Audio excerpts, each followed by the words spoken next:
En esta sesión nos acompaña la maestra Cindy. Maestra, bienvenida y gracias por acompañarnos. Muchas gracias, Enrique.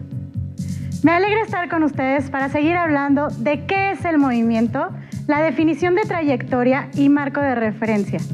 En esta ocasión vamos a definir dos elementos básicos del movimiento: la distancia y el desplazamiento. Maestra, ¿qué le parece si vemos el siguiente video para recordar lo aprendido en la sesión anterior? Claro, corre video.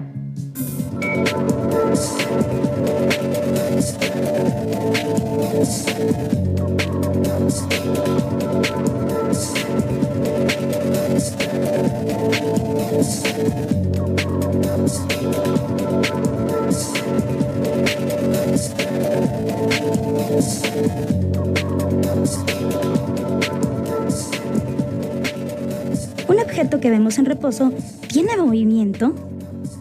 ¿Cómo podemos saber si un objeto se mueve lento o rápido? ¿El movimiento es siempre igual o podemos decir que hay diferentes tipos de movimiento? Todo lo que nos rodea se mueve, aun cuando aparentemente no lo percibamos. En nuestro planeta y en nuestra vida diaria encontramos gran cantidad de movimientos: rectos, circulares, parabólicos, hasta elípticos. Algunos ejemplos que podemos encontrar son el desplazamiento de un avión, un satélite alrededor de nuestro planeta, el movimiento del agua en una fuente o en una persona que hace suertes con una cuerda. Y aun cuando un cuerpo no se desplace, hay movimiento. Absolutamente todo en el universo se mueve.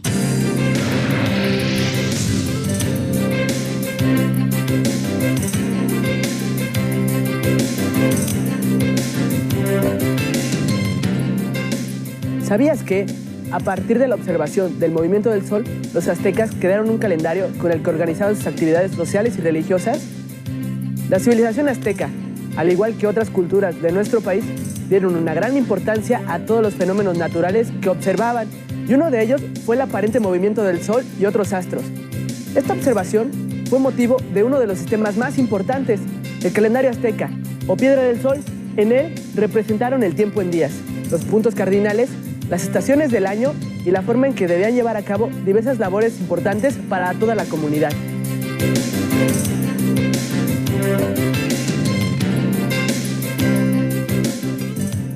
Todo lo que nos rodea se mueve: planetas, organismos, objetos. Todo en el universo está en movimiento, y esto lo podemos observar con el día y la noche. El movimiento de los cuerpos celestes, cuando pateamos un balón o cuando observamos las olas del mar. Al percibir cualquier tipo de movimiento, podemos darnos cuenta de que los cuerpos se desplazan de un lugar a otro, de un espacio a otro y de diversas maneras, ya sea en línea recta, curva o en forma elíptica. Es así como se mantiene el curso de la vida como la conocemos. Imagínate, ¿qué pasaría si nuestro planeta no girara? Si no existiera el movimiento, ¿te imaginas un mundo sin movimiento? ¿Cómo crees que sería? Maestra Cindy, recapitulemos. Sabemos que un objeto se mueve porque registramos un cambio en su posición en un periodo de tiempo. Correcto, Enrique. Además, los objetos se pueden mover en trayectorias rectas, elípticas, circulares, parabólicas. La descripción de cualquier movimiento depende del observador o sistema de referencia. Considerando esto, comencemos la sesión. Hoy reflexionaremos sobre la diferencia entre la distancia y el desplazamiento. No olviden anotar las ideas principales, las preguntas que tengan, así como las reflexiones que surjan a partir de este tema. Eviten distracciones y centren su atención en la pantalla para que puedan adquirir todo el conocimiento que en esta sesión se presentará. Comencemos, maestra. ¿Alguna vez se han preguntado qué distancia hay entre la Tierra y la Luna? ¿O cómo es el desplazamiento de la Tierra respecto al Sol? Antes de empezar en la forma para responder estas preguntas, debemos definir los conceptos distancia y desplazamiento. ¿A qué se refiere el concepto de distancia? ¿Qué diferencia existe con el desplazamiento? La distancia es la longitud total de la trayectoria, realizada por un objeto móvil, entre dos puntos. Generalmente se mide en metros. El desplazamiento es esa longitud, pero en línea recta. Es la que se encuentra entre la posición inicial y la final del objeto. Se incluye la dirección del movimiento. Maestra, entonces, para entender un poquito más, en este ejemplo que vemos, nuestro círculo rosado y nuestro círculo rojo nos indican el desplazamiento. Va en línea recta, ¿no? Así es, el desplazamiento solo indica del punto inicial al punto final. Y eso quiere decir que el círculo azul claro y el azul fuerte nos indican la distancia. Es correcto. Es como cuando marcamos esa trayectoria. Vamos a recorrer toda la línea para poder medir esa distancia y tenerla en unidades de metros. Y no importa si vamos hacia la izquierda, hacia la derecha, saltando, brincando, no importa. No, eso no importa. De hecho, en el desplazamiento se va a ubicar la dirección del movimiento. Maestra, después de las definiciones, ¿podemos realizar algún experimento para tener más clara la diferencia entre la distancia y el desplazamiento? Así es. ¿Nos ayudas a realizarlo? ¡Claro que sí! Los materiales que utilizaremos son una hoja de papel, puede ser una cartulina o papel bond, un marcador o plumón del color de su preferencia, una cinta métrica como la que se muestra. Si no tienen, pueden usar una regla de 30 centímetros y dos carritos de juguete o dos objetos que puedan representar estos dos vehículos, los cuales usaremos en el experimento. Para poder realizar experimentos y buscar algún objetivo, debemos plantear una situación problemática a resolver. En esta ocasión es la siguiente. Un vehículo se averió en el camino. Llamaron a una grúa para que fuera por él. En este problema debemos encontrar la distancia y el desplazamiento, así como la trayectoria para que la grúa llegue al lugar del accidente. Veamos las instrucciones para comenzar. Dibujaremos una pista en la cartulina. Esta puede tener la figura que desees. En este caso hicimos una curvilínea. Después colocaremos un carrito en el punto final del recorrido. Este representará el lugar donde se averió. Como tercer paso, colocaremos el segundo carrito al inicio de la trayectoria y ahora trazaremos una línea punteada durante todo el recorrido de la grúa. La línea debe de ir del punto A al punto B. Posteriormente, la grúa avanza durante cierto tiempo, recorriendo una distancia. Midan la línea punteada que trazaron para conocer la distancia que recorrió la grúa. Ahora coloquen la cinta métrica en el punto inicial y el punto final. Finalmente, anoten sus resultados. En este caso, obtuvimos 97 centímetros de distancia y 49 centímetros de desplazamiento. ¡Qué fácil! ¿Verdad? Ahora resolvamos esta pregunta. ¿Fueron iguales las medidas de distancia y desplazamiento? La distancia es mayor. Esto se debe a que es la medida del recorrido sobre la pista que dibujamos. El desplazamiento es menor porque se mide en una línea recta y no depende del camino que sigamos, solo de la posición inicial y final. Como observaron en el experimento anterior, la distancia y el desplazamiento se pueden medir, pero cada uno cumple con ciertas características. Para aterrizar mejor estas ideas, veamos el siguiente video en el que nos mostrarán otro ejemplo para poder despejar algunas de nuestras dudas.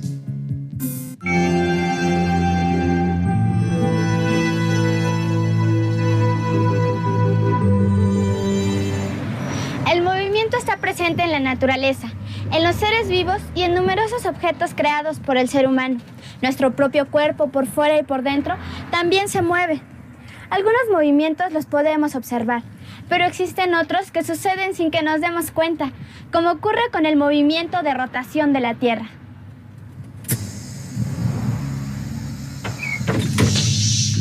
Para ti, ¿qué es el desplazamiento? Moverme de un lugar a otro. Un movimiento. Es el movimiento que tiene algo o alguien. Cuando un objeto se mueve de un lugar a otro. ¿Sabes qué es una trayectoria? El camino que sigue un objeto hacia un lugar. La trayectoria es por donde vas de un lugar hacia otro, por el lugar donde pasaste. El camino que sigue un cuerpo. Es la distancia que recorre un cuerpo.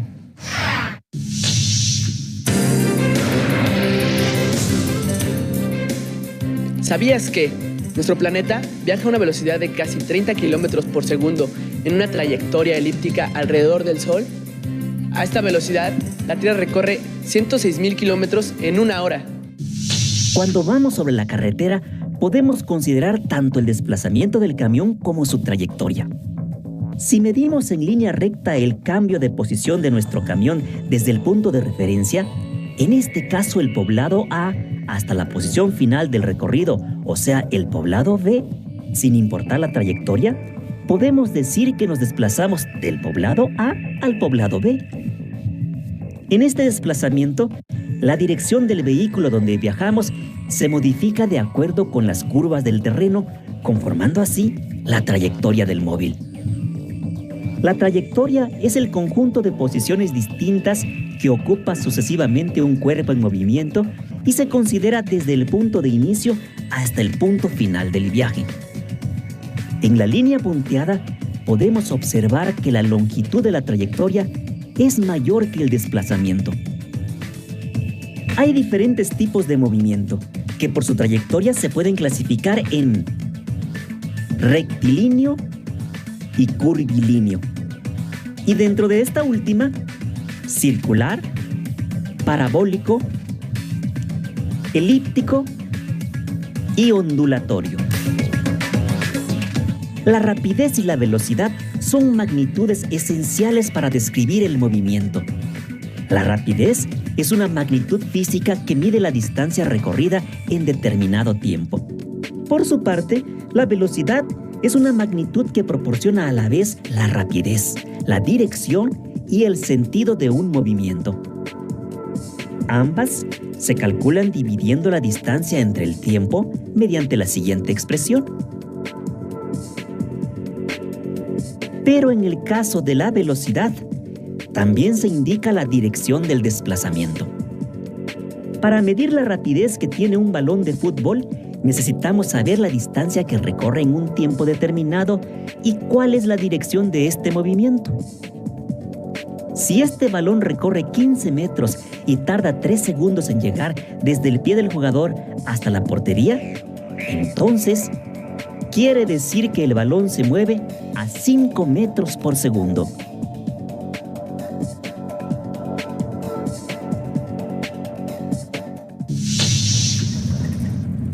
Al viajar en autobús, es importante saber a qué rapidez se viaja y hacia dónde se dirige uno. En este caso, vamos a recorrer 160 kilómetros y el chofer nos ha indicado que llegaremos más o menos en 2 horas. Nos da tiempo de calcular a qué velocidad vamos. Si dividimos 160 kilómetros entre 2 horas, sabemos que la rapidez que lleva el autobús es de 80 kilómetros por hora. Ahora que ya conocen más sobre la distancia y el desplazamiento, los invitamos a leer y a contestar la siguiente actividad. Leamos un dato interesante. El ser humano más rápido de la historia es Usain Bolt, que logró correr en competencias de 100 metros a casi 11 metros por segundo.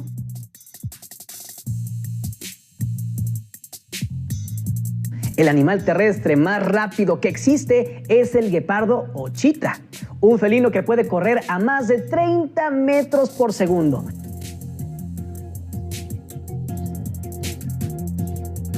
Mientras que el insecto más rápido es una especie de cucaracha que se mueve a 2.5 metros por segundo.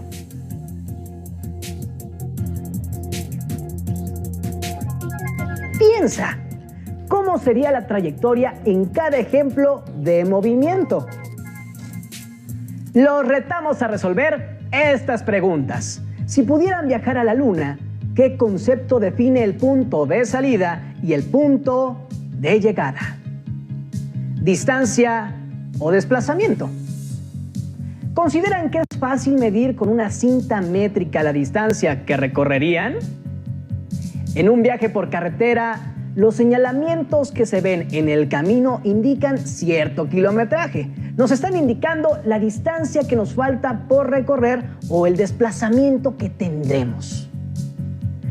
El maratón es la única carrera a pie del programa de atletismo en los Juegos Olímpicos, que se realiza en ruta, aunque a menudo finaliza con una vuelta a la pista. Desde las Olimpiadas de París en 1924, se estableció que la carrera sería de 42.195 metros. Pregunta capciosa. Si la meta del maratón es en el mismo punto donde arrancó la carrera, ¿qué distancia y qué desplazamiento tuvieron los corredores? Maestra Cindy, ahora sí me dejó pensando. Te sugerimos anotar todas las respuestas, dudas e ideas para poder consultarlas en tu libro de texto. Ahora veamos el siguiente video en el que nos mostrarán la importancia de tener clara la diferencia entre distancia y desplazamiento y algunos ejemplos de aplicaciones de estos conceptos. La corteza de la Tierra está conformada por las placas tectónicas en movimiento que a lo largo de la historia de nuestro planeta han dado forma a los continentes y a la mayoría de los relieves geográficos. Las placas tectónicas se desplazan constantemente debido a las corrientes de convección que se encuentran en el manto de la Tierra. Normalmente, estos movimientos son lentos e imperceptibles.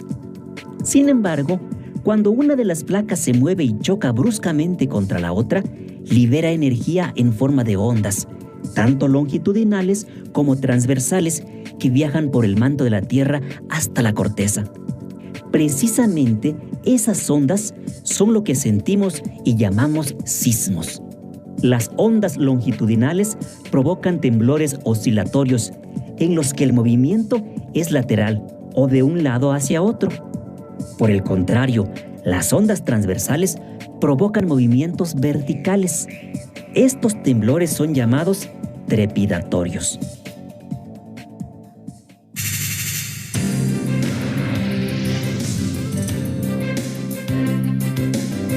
¿Sabías que todos los días tiembla en nuestro país?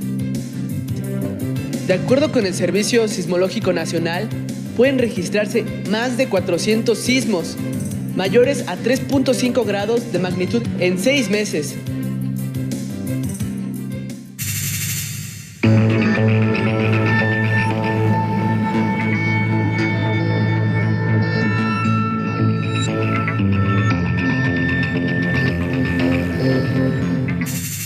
En esta ocasión vamos a platicar con la doctora Alicia Martínez, subdirectora de Riesgos Geológicos de Senapred, acerca de los sismos y las fuerzas que actúan en la Tierra.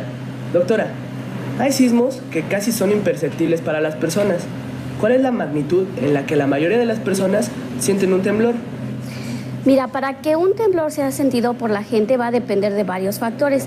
Primero, de la distancia a la que nos encontremos del sismo. Otro es de las mismas condiciones del sitio en donde estamos. Y otra también muy importante es el origen del sismo, cómo se originó, cómo se formó, cómo se produjo. Pero en forma general podemos decir que a partir de 3.5, algunas personas empiezan a sentir los sismos. Desde 3.5 hasta 5.4, puede ser sentido por algunas personas, pero ya a partir de 5.5 ya se siente más por personas. Más personas son los que lo sienten y también las construcciones ya empiezan a tener algunas señas de la acción del sismo.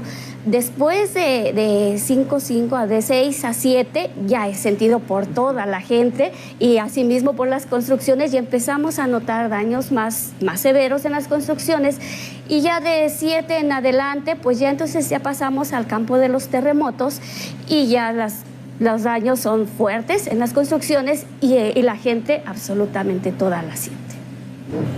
¿Cuál es la tecnología más reciente para la detección de sismos? Pues mira, la tecnología básica que ha avanzado, pero es básica para detectar sismos, son los sensores sísmicos, ya sea sismógrafos o acelerógrafos. Pero a partir de estos equipos o de estos aparatos que son muy sensibles y registran el más leve movimiento que hay en el subsuelo, se han podido desarrollar otro tipo de tecnologías como es la alerta sísmica. Esta consiste en un aviso que hace en determinada zona donde nosotros instalamos estos sensores sísmicos y nos mandan la señal, como es el caso de la Ciudad de México. Estos sensores se encuentran en la zona de Guerrero, que está a más de 300 kilómetros de la Ciudad de México, y mandan la señal. Esto es posible debido a que las ondas sísmicas viajan a 8 kilómetros por segundo, mientras que las ondas de radio viajan a 300,000 kilómetros por segundo. Entonces llegan mucho más rápido y esto nos da alrededor de 1 minuto para que la gente pueda tomar las medidas, desalojar o hacer lo que ellos requieran hacer durante todo ese tiempo para ponerse a salvo. Pues muchas gracias. Interesante, ¿no lo creen? Ahora sabemos que los sismos son vibraciones que se originan por movimientos de la corteza de la Tierra, provocados por el desplazamiento de las placas tectónicas. ¿Te has preguntado por qué un temblor se siente en algunos lugares y en otros no? ¿Se puede medir la intensidad de un temblor? ¿O cómo se hace para medirlo? Las escalas para medir la magnitud y la intensidad de los sismos son 2, la escala de Richter y la de Mercalli. La escala más utilizada es la de Richter, la cual tiene ese nombre por el apellido de su creador, Charles F. Richter. Esta escala mide la magnitud del terremoto, que consiste en la medida de energía liberada en forma de ondas sísmicas y consta de 9 grados, que crecen de forma potencial. Por ejemplo, un terremoto magnitud 4 no significa que sea el doble de un terremoto de magnitud 2, sino 100 veces mayor.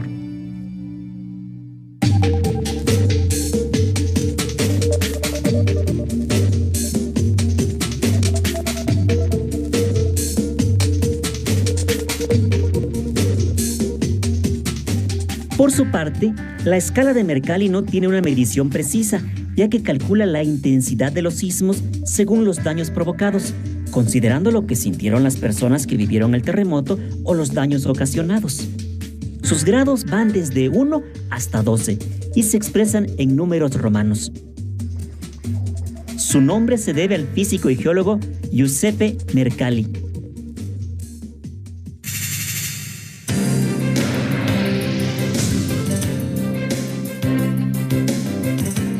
¿Sabías que los sismos se miden desde hace 15 siglos? Preocupados por la cantidad de sismos que ocurrían y ocurren en Asia, los chinos diseñaron los primeros sismoscopios. Utilizaban esferas para conocer el tipo de movimiento que se produce en un sismo. 11 siglos después, se comenzaron a utilizar los primeros sismógrafos, basados en un péndulo. Algunas de las estaciones sismodetectoras registran los movimientos sísmicos de gran magnitud y envían en forma automática una señal de radio para activar los sistemas de alerta sísmica. En la costa de Guerrero existe un sistema de alerta sísmica que avisa a algunas ciudades de la región central hasta con 50 segundos de anticipación que un temblor o sismo va a ocurrir. La alerta sísmica nos permite llevar a cabo acciones adecuadas para evitar en la medida de lo posible lesiones personales y la pérdida de vidas humanas como consecuencia de estos fenómenos naturales. Ahora que ya conocen la diferencia entre distancia y desplazamiento, ¿podrían decirnos cuánto mide el desplazamiento y la distancia que recorren de su casa al parque? ¿Qué instrumentos utilizarían para medirlas? No olviden compartir lo que han aprendido en esta sesión. Agradecemos a la maestra Cindy por su intervención el día de hoy. Muchas gracias, maestra. Encantada, Enrique.